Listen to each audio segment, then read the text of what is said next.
안녕하십니까. 예배를 지나 삶으로 우리의 신앙이 성장하기를 소망하면서 오늘도 말씀을 함께 나누고자 합니다. 2026년 1월 5일 월요일 매일 성경 본문은 창세기 3장 1절에서 13절까지입니다.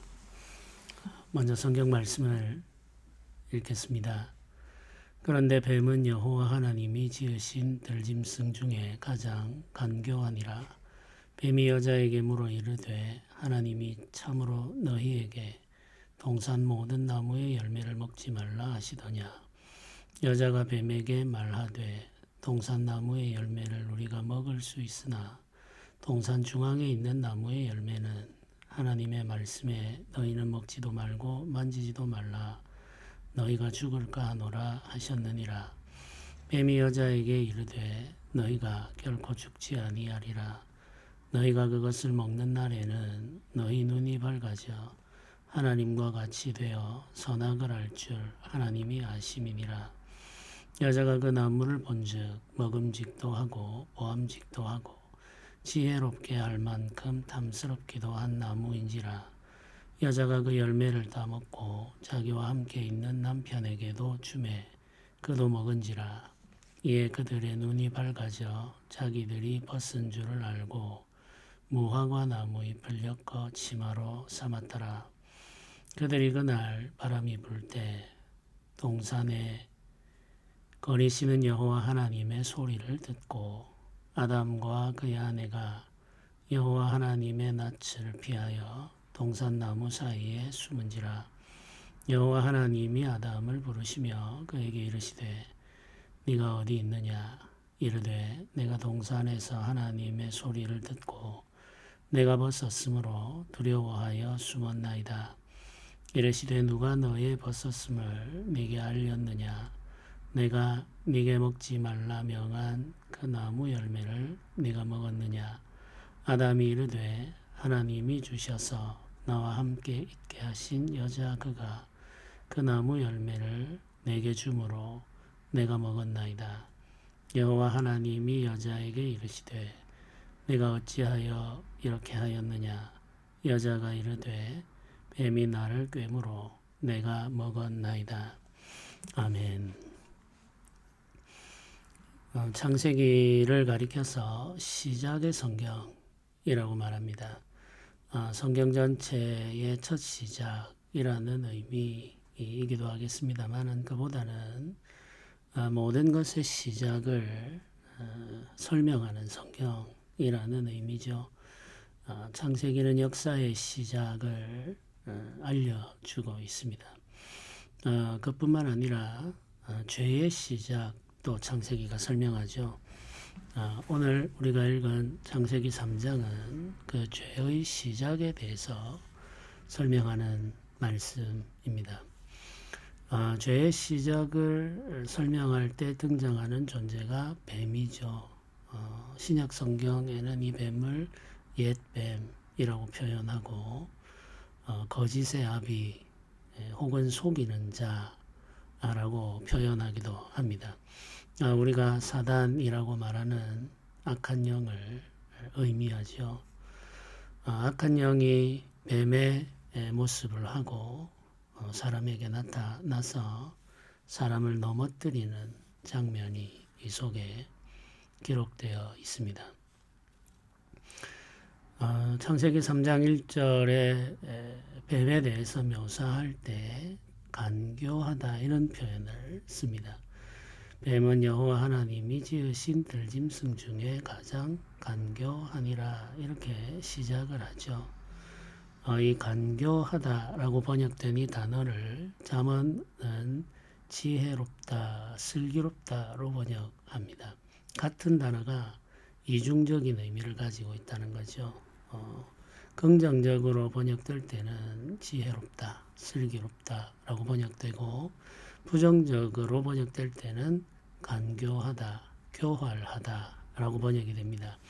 그래서 이 단어가 가지고 있는 의미는 생각하고 뜻하는 바를 이룰 수 있는 능력과 탁월함을 의미하죠. 근데 어떨 때는 지혜롭다고 번역하고 어떨 때는 간교하다고 번역하는데 지혜롭다고 번역할 때는 하나님의 뜻을 이루는데 그 능력이 사용될 때입니다. 간교하다라고 번역될 때는 하나님의 뜻을 대적하는 방향으로 그 능력이 사용될 때인 거죠. 예, 여기 지금 뱀의 형상을 하고 나타난 거짓의 아비, 옛뱀, 이 속이는 자인 사단은 간교한 자였습니다. 이 간교한 자가 여자에게 먼저 다가와서 대화를 시도하죠. 사단은 대화를 통해서 사람을 넘어뜨린다는 사실을 기억할 필요가 있습니다. 사람이 누가 사단과 대화할까 이런 의문을 가질 수 있는데 사단은 우리의 마음 속에 생각을 집어넣음으로 우리를 넘어뜨리죠. 그 생각이 많은 사람들은 다 나의 생각이라고 확신합니다만은 그렇지가 않습니다. 우리의 마음속에 떠오르는 수많은 생각들 중에 우리의 것이 아닌 것들이 있죠. 외부로부터 들어오는 생각이 있습니다. 그 생각들 중에는 우리를 넘어뜨리는 자가 집어넣은 생각도 있죠. 사단은 여인에게 다가와서 말을 거는데 말을 할 때 이렇게 말합니다.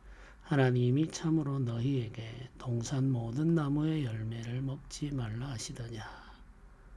이렇게 질문을 합니다. 처음에는 주장하지 않습니다. 하나님이 얼마나 인색한 분이며 가혹한 분이냐 이렇게 주장하지 않습니다. 질문을 던지죠. 여기 보면 너희에게 동산 모든 나무의 열매를 먹지 말라 하시더냐 이렇게 묻습니다. 사실이 아닌데 질문을 하는 거죠. 이 말 속에는 의도가 담겨 있습니다. 하나님은 정말 인색한 분이지 이라고 하는 감정을 심기 위해서 이 질문을 하는 거죠. 하나님은 우리에게 아무것도 허락하지 않는 분이야. 하나님은 정말 가혹해. 하나님은 너무 인색해. 우리를 사랑하지 않아. 우리를 괴롭혀.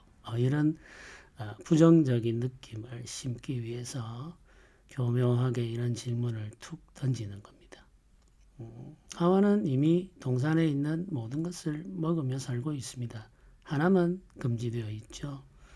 많은 것이 허락되어 있고 그것을 누리고 있기 때문에 이 말이 무슨 효력이 있을까라고 하는 생각을 하지만 그렇지 않습니다. 이런 말 한마디가 사람의 마음속에 의심과 원망과 불신을 일으키죠. 아주 작은 씨앗이 말의 씨앗이 하나님과 사람 사이에 거리를 만들어 냅니다. 틈을 만드는 거죠. 뱀이 이렇게 말하자 여자가 뱀에게 답을 합니다. 동산 나무의 열매를 우리가 먹을 수 있으나 동산 중앙에 있는 나무의 열매는 하나님의 말씀에 너희는 먹지도 말고 만지지도 말라. 너희가 죽을까 하노라 하셨느니라. 이렇게 답을 합니다. 동산 나무의 열매를 먹을 수 있으나 이렇게 말하죠. 이 먹을 수 있다는 것에 초점이 가 있지가 않습니다. 여인의 말에 먹을 수 있지만 먹을 수 없는 것에 관심이 더 가 있죠. 동산 중앙에 있는 나무의 열매는 하나님의 말씀에 너희는 먹지도 말고 만지지도 말라. 이렇게 말합니다. 먹지도 말고 만지지도 말라. 이게 이제 강조의 표현일 수도 있겠습니다만은 이 말 속에 하와의 감정이 묻어나죠. 불평과 불만이 묻어납니다. 하나님은 먹지 말라고 하셨는데 이 여인은 먹지도 말고 만지지도 말라고 했다고 말하므로 하나님의 계명이 그 명령이 가혹하다는 느낌을 스스로 표현하고 있는 거죠. 하나님은 지나쳐 그렇게까지 할 필요가 뭐가 있어. 이런 감정이 이 말 속에 묻어나고 있습니다. 벌써 사단의 계획이 성공하고 있음을 알게 되죠. 사단은 동산 중앙에 있는 나무에 대해서는 언급조차 하지 않았습니다. 그런데 하와로 하여금 동산 중앙에 있는 나무에게 관심을 갖게 만들었고, 그 나무의 열매를 먹지 말라고 하신 하나님에 대한 불만을 그 마음속에 일으키는데 성공했죠. 이미 이렇게 되면 하와는 넘어질 수밖에 없습니다. 이미 걸려든 거죠. 사단의 암시에 걸려든 것입니다. 여기 보면은 하와가 하는 말 중에 먹지도 말고 만지지도 말라 너희가 죽을까 하노라 라고 하는 표현도 중요합니다. 하나님은 반드시 죽는다 라고 말씀하셨는데 하와는 죽을 수도 있다라는 식으로 말하죠.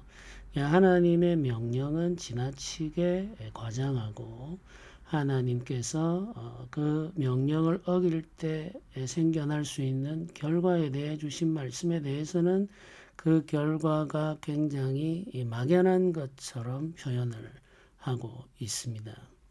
하나님은 반드시 죽는다고 하셨는데 죽을 수도 있다. 이렇게 지금 표현을 바꾸고 있는 거죠. 죄의 결과에 대해서는 가볍게 말하고 하나님이 주신 계명에 대해서는 지나치게 가혹하게 표현하는 것. 이게 지금 하와의 마음의 상태인 거죠. 이런 말들 속에 우리의 감정이 묻어난다는 사실을 알 필요가 있겠습니다. 하와의 말을 듣고 이제 뱀은 본격적으로 자신의 의도를 드러냅니다. 뱀이 여자에게 이르되 너희가 결코 죽지 아니하리라 이렇게 말하죠. 이제 하나님의 말씀을 적극적으로 부정하기 시작하죠. 그리고 너희가 그것을 먹는 날에는 너희 눈이 밝아져 하나님과 같이 되어 선악을 알 줄 하나님이 아심이라 이렇게 표현을 합니다.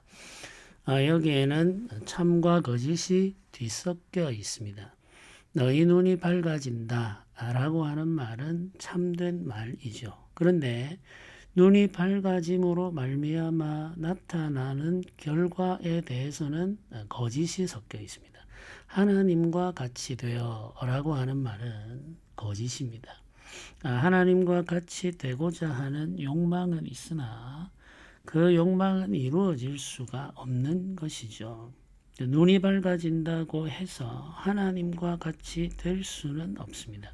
그런데 사단은 눈이 밝아져서 하나님처럼 선악을 알게 될 것을 하나님이 아시기 때문에 그것을 먹지 못하게 하셨다. 이렇게 지금 말을 하죠. 이 말은 무슨 말입니까? 사람이 하나님처럼 될 수 있는 좋은 일이 있는데 그 열매를 먹으면 선악을 알게 하는 나무의 열매만 먹으면 하나님과 같이 되어 살 수 있는데 하나님께서 그것을 시기하시고 싫어하셔서 못 먹게 하시는 거야. 이렇게 말을 하는 거죠. 하나님과의 대결 구도를 지금 만들고 있습니다. 그래서 적극적으로 하나님처럼 되라고 하는 부추김이 이제 여기서부터 시작되는 거죠. 이쯤 되면 대화가 이쯤 진행되면은 빠져나오기가 어렵습니다. 그래서 여자가 하는 행동이 이어서 기록되죠. 여자가 그 나무를 본즉 이렇게 말합니다. 본다라는 말은 관심을 가지고 본다는 뜻입니다. 그러니까 본다라는 말 속에는 굉장히 중요한 의미가 담겨 있습니다. 선악을 알게 하는 나무를 주목하여서 보는 거죠. 갖고 싶은 열망을 가지고 보는 것입니다. 이미 그 속에는 금지된 열매를 먹고자 하는 욕심이 있습니다. 그 욕심을 가지고 바라보기 시작하는 거죠. 욕심을 가지고 바라보게 되면 그때는 의지가 함께 움직이기 시작하죠. 이 나무를 볼 때 먹음직도 하고 보암직도 하고 지혜롭게 할 만큼 탐스럽기도 한 나무인지라 이렇게 성경이 묘사하고 있습니다. 하와가 그 나무를 볼 때, 욕심을 가지고 볼 때 굉장히 먹으면 좋을 것 같고 보기에도 좋아 보이고 지혜롭게 할 만한 열매로 보였다는 거죠. 근데 이게 실제로 이 나무가 가지고 있는 나무의 열매가 가지고 있는 아름다움보다도 하와가 가지고 있는 욕망이 그 나무의 열매를 그렇게 아름답게 보도록 만드는 겁니다. 그러니까 우리가 눈으로 무엇인가를 볼 때 그것이 그 대상이 가지고 있는 실체를 본다고 우리는 생각하지만 그렇지가 않습니다. 우리가 가지고 있는 감정을 통해서 우리는 봅니다.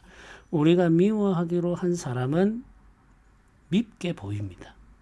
그가 무슨 말을 하든 사람 말을 하든 옳은 말을 하든 중요하지 않아요. 우리가 이미 그 사람을 미워하는 감정이 있으면 그 사람이 뭘 해도 밉게 보이죠. 우리가 어떤 사람을 좋아하는 감정이 있으면 그 사람이 뭘 해도 좋아 보입니다. 그가 틀린 말을 하고 그가 잘못된 말을 하고 행동을 해도 좋아 보입니다. 그게 동조 현상이죠. 우리가 보는 것은 우리의 감정에 의해서 좌우됩니다. 이미 우리 속에 감정을 갖게 되면은 우리는 그것을 그 감정에 따라서 보게 되는 거죠. 우리는 객관적이라고 우리 스스로를 생각하지만 사실은 그렇지 못할 때가 훨씬 더 많습니다. 여자는 선악을 알게 하는 나무를 볼 때 이미 마음의 욕망을 품었습니다. 그래서 먹음직스럽고 보기 아름답고 지혜롭게 할 만한 열매로 보인 거죠. 이게 이미 이 여인이 사단의 암시에 걸려 넘어졌음을 보여주는 거죠. 이제 남은 것은 행동하는 것뿐입니다. 결국 이 여인은 그 나무의 열매를 먹고 남편에게도 주어서 먹게 합니다. 이 과정에서 아내가 남편에게 줄 때 남편이 어떤 역할을 했는지에 대해 성경은 자세히 묘사하지 않습니다. 아주 자연스럽게 흘러가죠. 아내가 주는 것을 남편이 그냥 받아 먹었습니다. 아담은 이 동산을 지켜야 할 책임을 떠안은 언약의 대표자였습니다. 그런데 아담은 그 역할을 감당하지 않았죠. 자기의 아내를 지켜야 할 책임이 있었으나 아담은 그 일을 하지 않았습니다. 아내가 주는 것을 그냥 받아 먹었습니다. 그리고 그 죄의 결과가 비로소 나타나기 시작합니다. 그들의 눈이 밝아졌다고 말하죠. 사단이 한 말 그대로 이루어졌습니다. 내 눈이 밝아진 이후에 나타난 것은 하나님과 같아지는 것이 아닙니다. 자기들이 벗은 줄을 알고 무화과 나무 잎을 엮어 치마로 삼게 됩니다. 벗은 줄을 알게 되죠. 자신의 벌거벗음의 상태를 알게 됩니다. 수치를 알게 되죠. 죄를 깨닫게 된 겁니다. 그리고는 그것을 가리기 위해서 치마를 만들어 입게 되죠. 나뭇잎으로 만들어진 치마는 햇볕이 쬐이면 금방 사라질 수밖에 없습니다. 이것으로는 죄를 가릴 수가 없죠. 부끄러움을 가릴 수가 없습니다. 사람이 하는 모든 일들은 이와 같죠. 우리의 죄를 감추고 우리 스스로를 아름답게 꾸미려고 애를 씁니다마는 우리가 하는 것으로는 우리의 죄와 부끄러움을 가릴 수가 없습니다. 금방 다시 노출되고 맙니다. 하나님께서 지어주시는 새 옷이 아니면 안 된다는 이야기죠. 죄를 가리는 것은 하나님이 지어주시는 새 옷만으로 가능합니다. 그 새 옷은 예수 그리스도이죠. 그래서 예수 그리스도로 옷 입으라고 하는 신약 성경의 가르침이 이 말씀과 연결이 됩니다. 우리는 예수 그리스도로 옷 입어야 되는 사람입니다. 이들이 범죄한 날 하나님께서 동산을 거니시다가 이들을 찾아오시죠. 이들은 하나님의 낯을 피하여 숨었습니다. 하나님과 같이 되었다면 하나님을 피하고 하나님께로부터 숨을 이유가 없죠. 그러나 이들은 두려웠고 숨을 수밖에 없었죠. 숨어있는 이들을 하나님께서 찾으시죠. 부드러운 음성으로 어디 있느냐라고 부르십니다. 몰라서 묻는 게 아니죠. 하나님께서 이렇게 질문하시는 것은 회개의 기회를 주시고자 함입니다. 어디 있느냐라고 부르시자 내가 동산에서 하나님의 소리를 듣고 내가 벗었으므로 두려워하여 숨었나이다 라고 말합니다. 이전에 없던 두려움이 생겼습니다. 특별히 하나님에 대한 두려움이죠. 하나님의 형상으로 지음받아 하나님과 교제하며 하나님과 연합되어 살 수 있었는데 이제는 하나님을 두려워하게 되었습니다. 그 두려움은 하나님의 계명을 어김으로 말미암아 생겨난 거죠. 하나님의 말씀을 어겼기 때문에 하나님을 두려워할 수밖에 없죠. 죄에 대해 죄책이 생긴 겁니다. 죄책감이죠.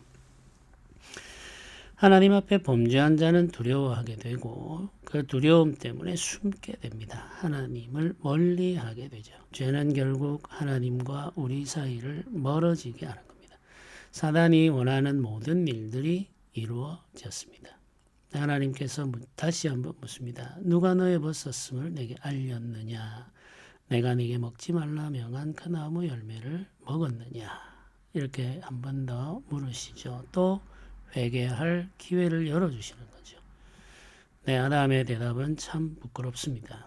아담이 이르되 하나님이 주셔서 나와 함께 있게 하신 여자 그가 그 나무 열매를 내게 주므로 내가 먹었나이다. 이렇게 말하죠. 책임이 누구에게 있다는 말입니까? 아내에게 있고 하나님에게 있다는 말이죠. 여자가 주어서 먹었습니다. 그런데 그 여자는 하나님께서 나에게 주신 자입니다. 이 말이죠.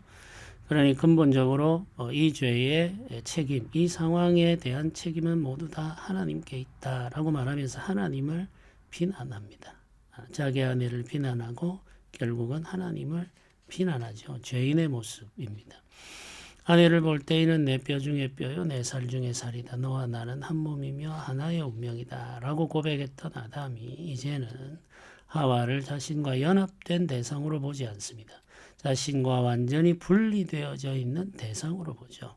그리고 모든 책임을 그녀에게 떠넘기고 심지어는 그녀를 주신 하나님에게 책임을 돌리고 있는 거죠.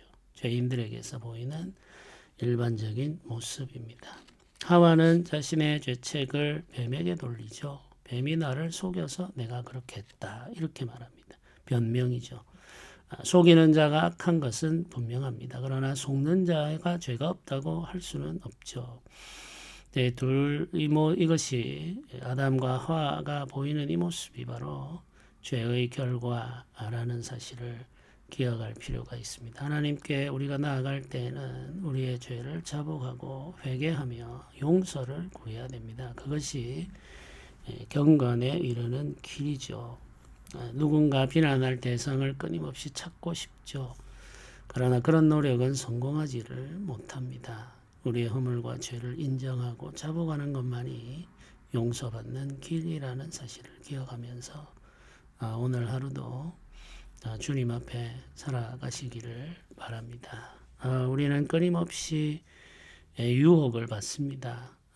잘못된 생각, 악한 생각, 부정적인 감정을 일으키는 말들, 교회를 분열시키는 말과 생각과 정서들, 이런 것들이 끊임없이 우리에게 밀려 들어오죠. 그것들과 대화하지 않도록 조심하는 것이 지혜이고 자신을 지키는 길입니다. 하나님의 영은 교회의 연합과 일치를 이루고 또 교회의 성장을 인도합니다. 우리가 힘써야 할 것은 교회 연합과 일치를 지키고 교회 성장을 이루어내는 방향으로 우리가 헌신하는 거죠. 이런 삶을 우리 모두 살아갈 수 있도록 기도하면서 오늘 하루도 살아가시기를 주님의 이름으로 부탁드립니다. 함께 기도드리겠습니다. 은혜로우신 하나님 아버지 감사합니다. 창세기 3장에 죄가 어떻게 우리를 넘어뜨리는지 자세히 기록되어 있습니다. 그리고 그 죄의 결과가 얼마나 비참하며 부끄러운지도 성경을 통해서 알게 됩니다. 우리가 성령의 음성에 귀 기울이고 기록하여 주신 말씀에 집중함으로 우리를 지키며 살아갈 수 있도록 도와주옵소서. 성결하게 살면서 주의 뜻을 이루기를 원하며 주께서 기뻐하시는 교회를 건설하는 우리가 되기를 소망합니다. 주님 오늘도 우리의 생각과 말을 주장하여 주옵소서. 감사드립니다. 우리 주 예수님의 이름으로 기도드립니다. 아멘.